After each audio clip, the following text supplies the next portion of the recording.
মাঠের মাঝখানে দাঁড়িয়ে মোহিত একটা উড়ন্ত পাখিকে প্রথমে উত্তর দিকে 30 ডিগ্রি উন্নতি কোণে এবং 2 মিনিট পরে দক্ষিণ দিকে 60 ডিগ্রি উন্নতি কোণে দেখতে পাই। পাখিটি যদি একই সরলরেখা বরাবর 50√3 মিটার উঁচুতে উঠতে থাকে তবে তার গতিবেগ কিলোমিটার প্রতি ঘন্টায় নির্ণয় করতে হবে, তাই তো? তাহলে দেখো এখানে মোহিতের রেসপেক্টে কিন্তু পাখিটার অবস্থা নির্ণয় করা হচ্ছে এবং সেই পাখিটার গতিবেগকে আমাকে আইডেন্টিফাই করতে হবে, ঠিক আছে?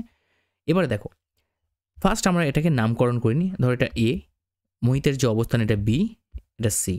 সিমিলারলি এখানে ডি, বা এখানে দিলাম পয়েন্টটা, এটা ডি, এটা ই, আর এক্ষেত্রে এই যে পাখিটার অবস্থান এটা এফ দিয়ে বোঝাচ্ছি, ঠিক আছে?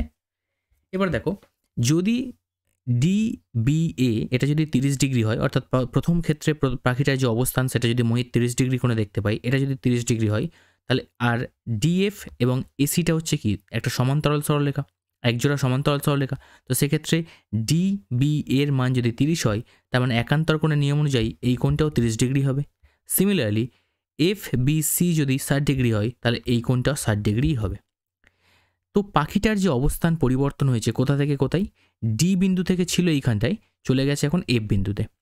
অর্থাৎ ডি থেকে এফ এর মানটাই কিন্তু আমার মেন পারপাস আইডেন্টিফাই করতে হবে। ডিএফ এর মানটা আমাকে বের করতে হবে, দৈর্ঘ্য, ডিএফ এর দৈর্ঘ্য বের করতে হবে। তো তার জন্য আমরা কি করব, দেখো কোণ দেওয়া আছে 30 ডিগ্রি, আমাদের দরকার ডিইর মান এবং ইএফ এর মান। কারণ ডিএফ সমান আমরা জানি কি যে ডিই প্লাস ইএফ। তাহলে ডিএফ, এই ডিই প্লাস ইএফ এর মান যদি আমরা আলাদা আলাদা করে বের করে নিই, তাহলে আমাদের ডিএফ এর মান পেয়ে যাবো যোগ করে দিলে।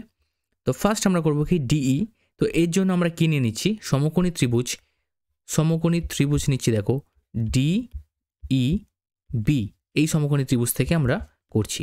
ফার্স্ট নিচ্ছি কি, এক্ষেত্রে লম্ব নিচ্ছি। দেখো লম্ব নিচ্ছি বিই, আর তার ভূমি নিচ্ছি ডিই। ভূমি মানে বুঝতেই পারছো ডি, এটা ভূমি সমান্তরাল আছে, তো এটাকেই ভূমি কনসিডার করছি, ঠিক আছে? আর ট্যান কোণ কত দেওয়া আছে, 30 ডিগ্রি দেওয়া আছে, ক্লিয়ার? তো বির মান কত বলে দেওয়া আছে, 50√3, আর কোনাকুনি এদিকে গুণ চলে যাবে, ডিটা এদিকে চলে আসলে ডি গুণ 1/√3 ট্যান 30 মান। তাহলে এদিকে ডির মান যখন গুণ করে বের করব, √3 সঙ্গে এদিকে 50√3 গুণ করলে হবে কি, ক্রস মাল্টিপ্লাই নিয়মে বা কোনাকুনি বজ্রগণন করছি আমরা, বলে কি হবে 50√3 গুণ √3, অর্থাৎ হবে কি 50, আর দুটো √3 গুণ করলে হবে একটা 3, অর্থাৎ রুটের সময় একই সংখ্যা গুণ হলে, মানে গুণের সময় একই সংখ্যা রুট থাকলে সেটা রুটটা চলে গিয়ে শুধু সংখ্যাটা বসে যায়, অর্থাৎ 150 মিটার। এটা হয়ে গেল আমাদের ডিইর মান। সিমিলারলি আমরা আরেকটা সমকোণী ত্রিভুজ কনসিডার করছি, যেটার নাম হচ্ছে কি এফ ই বি। এই সমকোণী ত্রিভুজ থেকে পাচ্ছি কি নাম, এফ ই বি। তো এখান থেকে আমাদের লম্ব নিচ্ছি, সিমিলারলি বিই নিচ্ছি, আর ভূমি নিচ্ছি ইএফ।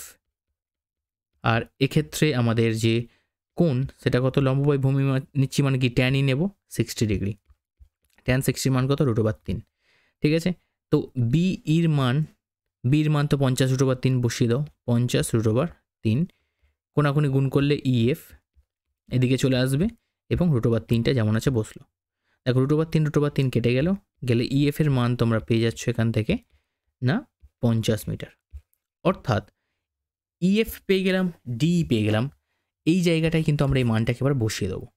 অর্থাৎ ডিএফ এর মান আমরা পেয়ে যাচ্ছি এখান থেকে, ডিই মান কত 150, আর ইএফ এর মান কত 50, অর্থাৎ 200 মিটার। পুরো ডিএফ এর মান পেয়ে গেলাম 200 মিটার। অর্থাৎ পাখিটার প্রথম অবস্থান থেকে শেষ অবস্থানের যে দৈর্ঘ্য, মাঝখানে যে গ্যাপটা, সেটা কত এসে গেল 200 মিটার। তো এই ডিস্টেন্সটা পাখিটা কভার করেছে, তাই তো?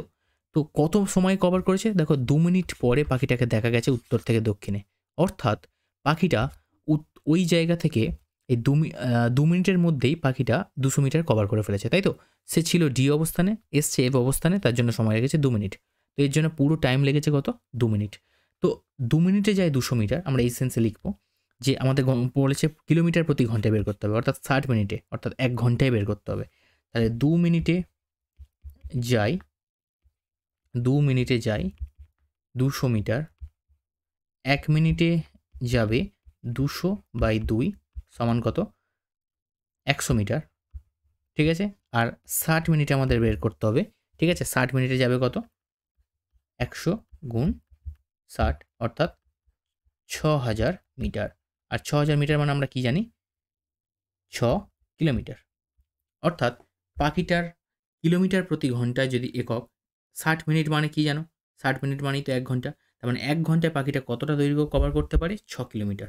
ঠিক আছে, তাহলে পাখিটার গতিবেগ আমাদেরকে বের করতে বলা হয়েছে।